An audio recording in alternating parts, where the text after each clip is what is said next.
आदरणीय कमलनाथ जी, कुक्षी विधानसभा के विधायक एवं पूर्व मंत्री सुरेंद्र सिंह बघेल जी, अलीराजपुर विधानसभा के विधायक श्री मुकेश पटेल जी,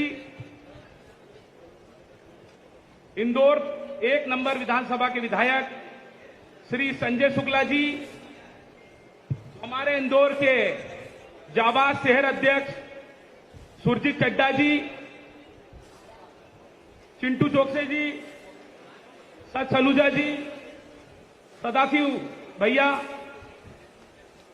विशाल पटेल जी हमारे विधायक हैं, माफ करना भैया मैं आपका नाम देख के बोला, महेंद्र जोशी जी और मेरे मार्गदर्शक और हम सब युवाओं को प्रेरणा देने वाले और इस कार्यक्रम के पीछे सबसे बड़ा योगदान जिनका है आदरणीय अमन बजाज जी, जिनका मैं तहे दिल से स्वागत करता हूं, अभिनंदन करता हूं और आप सभी युवाओं का स्वागत अभिनंदन करता हूं क्योंकि आप लोग यहां पर उपस्थित हुए हैं।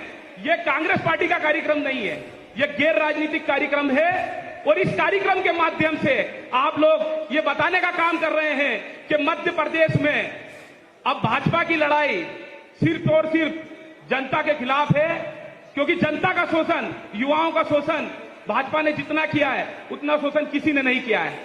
मैं आपको बताना चाहता हूं कि क्या स्थिति मध्य प्रदेश में हो गई। आज जब मध्य प्रदेश में सरकारी भर्तियों में घोटाले होते हैं, यदि या कोई परेशानी होती है, उसके खिलाफ यदि कोई युवा उस घोटाले को उजागर करता है या सड़कों पर लड़ने का काम करता है, तो शिवराज सरकार क्या करती है। मैं आपको बताना चाहता हूं शिवराज सरकार किस हद तक गिर गई है। मध्य प्रदेश में हमारी बहनों को चोटी कटाना पड़ गई, हमारे भाइयों को सर मुंडवाना पड़ गया, हमारे भाइयों को भीख मांगने पर मजबूर होना पड़ा, हमारे भाइयों को दर दर भटकने का काम करना पड़ा और इस सरकार ने सिर्फ और सिर्फ निर्दयता की हदों को पार किया। आज हम लोग बेरोजगार महापंचायत कर रहे हैं, लेकिन उसके पहले मैं आपको ये बताना चाहता हूं कि मध्य प्रदेश में जब भी कोई घोटाला हुआ है उसके पीछे कोई ना कोई सहयोग हुआ है। और आप सहयोग को गिनने का काम करना कि जब मध्य प्रदेश में कृषि विस्तार अधिकारी घोटाला होता है तो उसके पीछे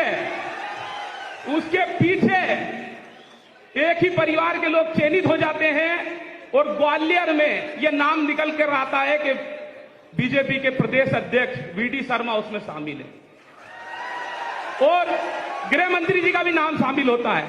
इसके बाद मध्य प्रदेश में जब एमपी टेट घोटाला होता है तो उस घोटाले में आप देखिए कि मध्य प्रदेश में चलती ट्रेन में एक युवा ये बताता है कि मध्य प्रदेश में घोटाला हुआ है और सेंटरों पर सेटिंग हुई है और उस सेंटरों पर सेटिंग का काम आपको देखने को मिलता है कि भाई मंत्री गोविंद सिंह जी के बेटे का नाम आ जाता है और मंत्री गोविंद सिंह जी उसमें शामिल होते हैं, लेकिन शिवराज सरकार उसकी कोई जांच नहीं कराती है। इसके पश्चात मध्य प्रदेश में पटवारी घोटाला होता है और किस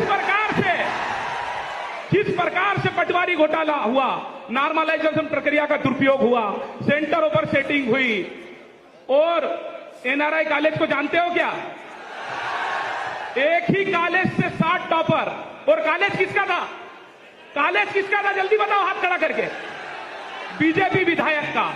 तो आप बताइए कि मध्य प्रदेश में जब भी कोई घोटाला होता है तो बीजेपी के मंत्री, विधायक, प्रदेश अध्यक्ष, मंत्री जी और मुख्यमंत्री जी ये सब शामिल रहते हैं।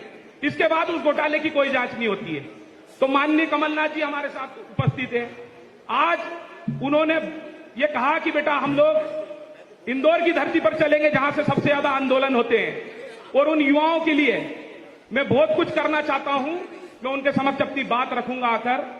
मैंने उनसे अनुरोध करा और मैं कमलनाथ जी से कहना चाहता हूं कि ये हजारों युवा नहीं, ये लाखों युवा नहीं, ये करोड़ों युवा मध्य प्रदेश में शिवराज सरकार को बदलना चाहते हैं। तो मैं आपसे अनुरोध कर रहा हूं माननीय कमलनाथ जी, ये हजारों युवा नहीं, करोड़ों युवा मध्य प्रदेश में इस सरकार को बदलना चाहते हैं। और आप ये समझिए कि लगातार युवाओं के साथ अन्याय हो रहा है। इन अन्यायों के खिलाफ आपकी एक ही उम्मीद है, हाथ खड़ा करके बताना उम्मीद कौन है, ईमानदारी से बता दो कौन है, जोर से बोलो। कमलनाथ जी हैं उम्मीद, कमलनाथ जी उम्मीद है? पीछे बोलो, उधर उम्मीद है?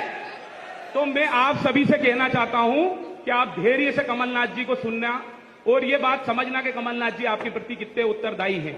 उसके पहले मैं माननीय कमलनाथ जी के समक्ष मध्य प्रदेश में हो रही अन्याय के खिलाफ 10 सूत्रीय बिंदु पर मांग पत्र रखना चाहता हूं और मैं ये बताना चाहता हूं कि 10 सूत्रीय मांग नहीं, मांगे तो इतनी है कि वो मेरी बहनें बैठी है उनकी मांग छूट गई, इतनी मांगे वर्ग 1-2 में अभी समस्या बच्चों को।